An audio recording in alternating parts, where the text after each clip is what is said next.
Imagine Bo getting a call from her agent. The movie is called 10. You up to it? She looks in the mirror. Yep, I'm qualified. Bo Derek didn't just play a perfect 10 in the 1979 film 10. She became the 10. The cornrows, the swimsuit, the slow motion jog down the beach that launched 1,000 daydreams and at least one lawsuit. But what if we told you she almost didn't get the role? And when she did, she thought she'd bombed the audition so badly she apologized before it even started. Yep, that's how this wild midlife crisis meets Hollywood sex symbol story kicked off. 10 was the brainchild of writer-director Blake Edwards, the same man behind the Pink Panther and Breakfast at Tiffany's, but this film was personal. Very personal. Like, I saw a bride on the street and spiraled into an existential crisis. Personal. And the man chosen to embody that identity crisis, British comic genius and piano-playing wunderkind Dudley Moore. Moore plays George Weber, a successful composer hitting the age of 42 like a brick wall.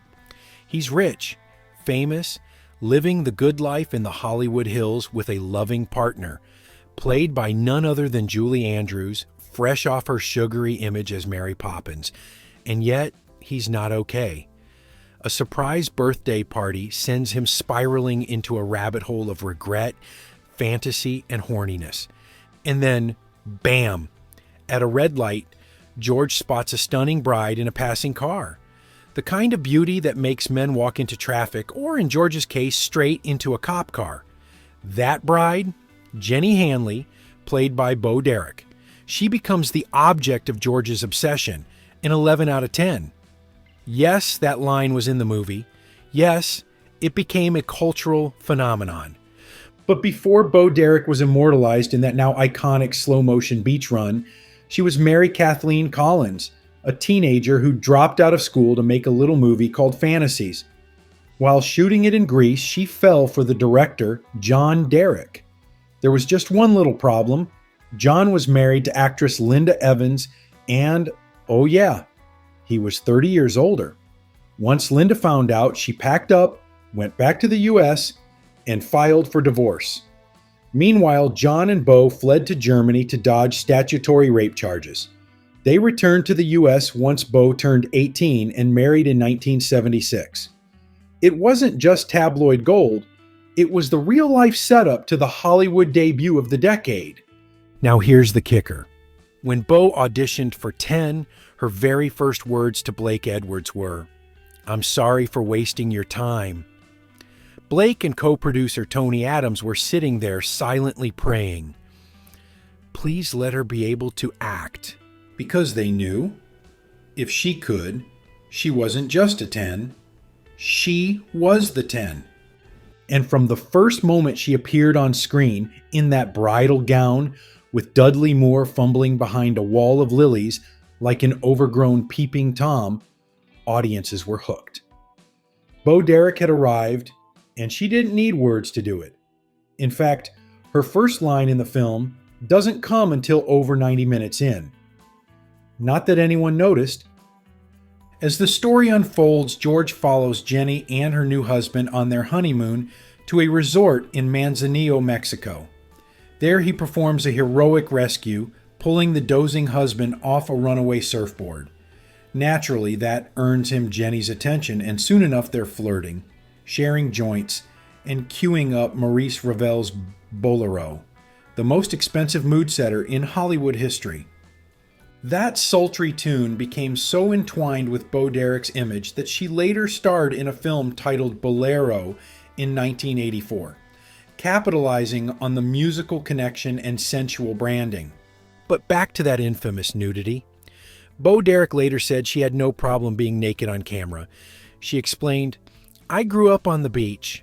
I always found it funny that it's considered decent if you cover 3 tiny spots with pieces of fabric. I always thought that was kind of silly."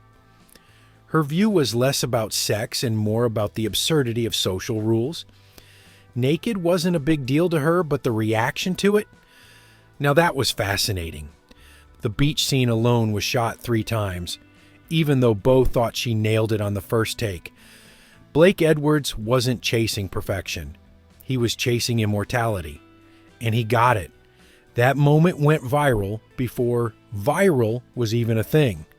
And let's talk about the cornrows.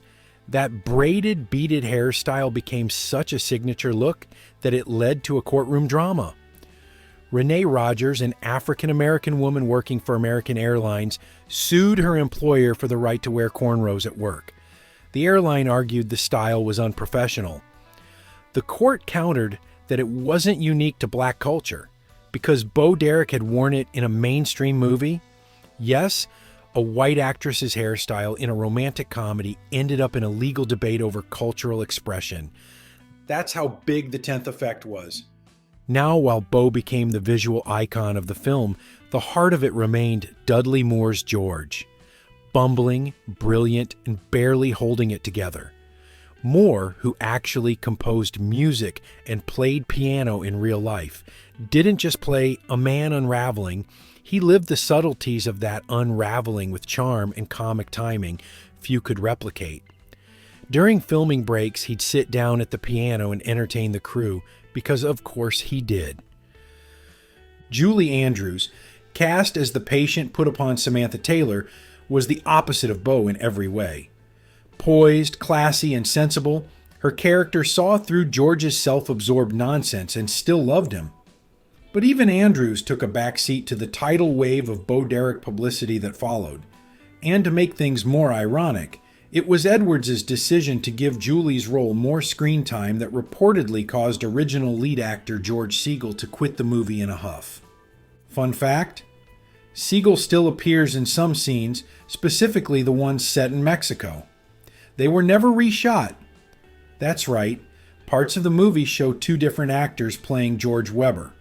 And unless you're really squinting, you might not even notice. Talk about a weird cinematic Easter egg. Also worth noting, Peter Sellers was almost cast as George and even filmed a cameo as a jazz drummer, which was later cut. Too bad. Seeing Inspector Clouseau share the screen with Bo Derek might have broken the internet decades ahead of its time. As for the movie's performance, 10 was a sensation. Released by Warner Brothers in 1979, it made nearly $75 million at the box office. Massive money back then.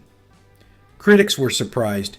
Roger Ebert gave it 4 stars, calling it one of the best films Blake Edwards has ever made. He even listed it in his top 10 of the year. Julie Andrews' presence helped bring credibility, while Moore's comedic chops gave it depth. And Bo? Bo became the symbol of cinematic sex appeal for the entire decade. Now it's time to hear from you. Did 10 deserve its iconic status, or was it all hype over a beach scene and a hairstyle? And what do you think? Should Samantha have taken George back? Drop your thoughts in the comments below, and let's rate this one. From 1 to 10.